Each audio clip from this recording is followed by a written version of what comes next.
Ертеде алыс мұзды өлкеде Тоши есімді аққала өмір сүріпті. Тоши жалғыз өзі зерігіп, өзіне дос тапқысы келеді.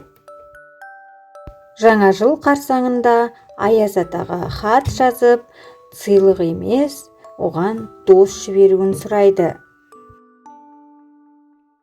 Құрметті Аяз ата, менің есімім Тоши. Мен ормандағы тәтті үйімде жалғыз тұрамын. Жыл бойы ақылды болдым, өзімді жақсы ұстадым. Бірақ та мен өте қатты зерігемін. Маған дос керек. Аяз ата, мен сенен сыйлықтың орнына өзіме жақсы достар сұрағым келеді. Аяз ата, менің хатымды оқыған болсаң, жаңа жылды бірге қарсы алатын достар жіберші, өтінемін. Мен де жаңа жылды ойнап күліп достарыммен қарсы алғым келеді. Мен енді шыршамды безендіріп, достарыма сыйлық әзірлеймін. Сәлеммен, Тоши.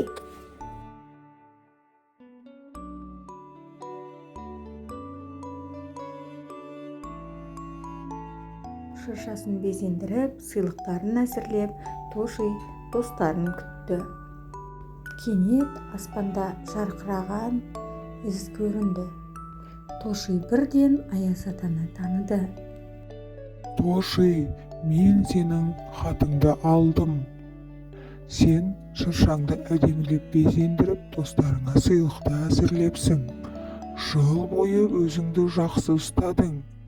Сол себепті мен сенің тілегіңді орындап, жаңа жылды бірге қарсы алатын достар жіберемін саған.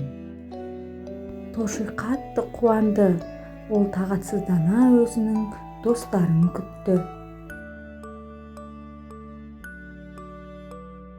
Көптен күткен достар да келді. Сәлем, Тоши. Сәлем, достар, қош келдіңдер. Мен сендерді көп күттім. Сендерге арнап сыйлықтарымды әзірлеп, шыршаны безендіріп қойдым. Алақай, келіңдер достар, енді біз жаңа жылды бірге қарсы аламыз. Ән айтайық, би билейік.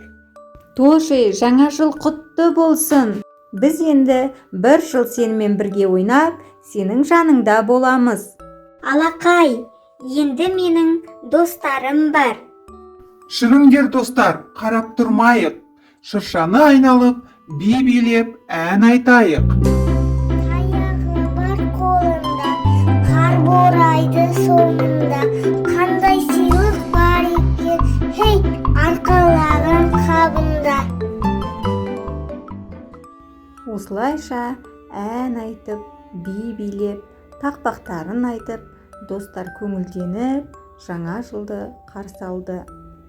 Биылғы жаңа жыл Тошиға қатты ұнады. Жаңа жыл құтты болсын.